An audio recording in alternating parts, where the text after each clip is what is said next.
বগুড়ার উত্তরসূরি তারেক রহমানের জন্মবার্ষিকী উপলক্ষে ফ্রি মেডিকেল ক্যাম্প, প্রতিবন্ধী শিশুদের হুইল চেয়ার, শিক্ষার্থীদের মাঝে বই এবং কৃষকদের মাঝে সার, বীজ ও গাছের চারা বিতরণ করা হয়েছে।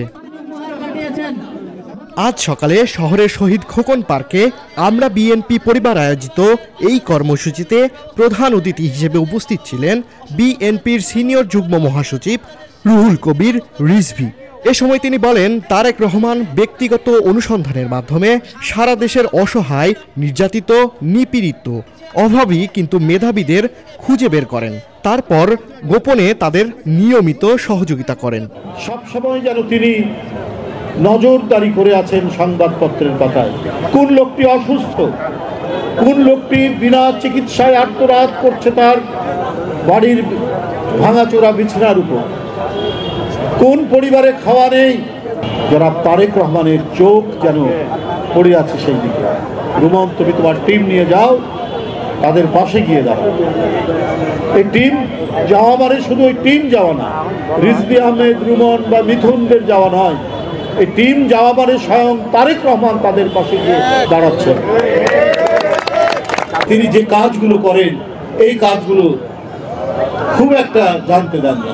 উনি যেন মানবতার হাই কমিশনার, মানবতার দূত।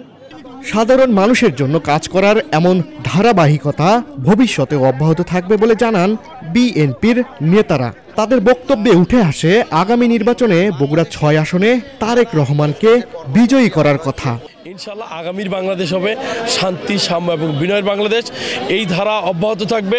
আমার দল ক্ষমতা থাকলেও করে, ক্ষমতা না থাকলেও করে, সবসময় বাংলাদেশের নিবেদিত প্রাণ রাজনীতি করে শহীদ জিয়া পরিবার, বেগম খালেদা জিয়া পরিবার এবং তারেক রহমানের পরিবার। আমাদের প্রিয় নেতা এই জন্মদিনে যাতে কেক না কাটা হয়, যাতে হই হাল্লা না করা হয়, এই জন্য গতকালকে কি বিএনপি থেকে একটা প্রেস লিস্ট গিয়েছে, আপনারা দেখেছেন। আমরা তারই অংশ হিসেবে এখানে জনহিতকর কাজ এবং মানবিক কাজগুলো আজকে করলাম। আমাদের প্রিয় নেতা এই বগুড়া সদরের আসনের এমপি প্রার্থী হয়েছেন, আপনারা জানেন। আপনারা এখানে এমনভাবে কাজ করবেন তার পক্ষে, সে যেন বাংলাদেশে একটি রেকর্ড পরিমাণ ভোট পায়। ক্যাম্পে ৩০০ জনেরও বেশি চক্ষু রোগী ও শতাধিক হার্টের রোগীকে চিকিৎসা প্রদান করা হয়। এছাড়াও ১০ জনেরও বেশি প্রতিবন্ধী শিশুদের মাঝে হুইল চেয়ার বিতরণ করা হয়। এমন সেবামূলক কার্যক্রমে গরিব ও অসহায় মানুষ উপকৃত হবে বলে জানিয়েছেন সেবাগ্রহীতারা।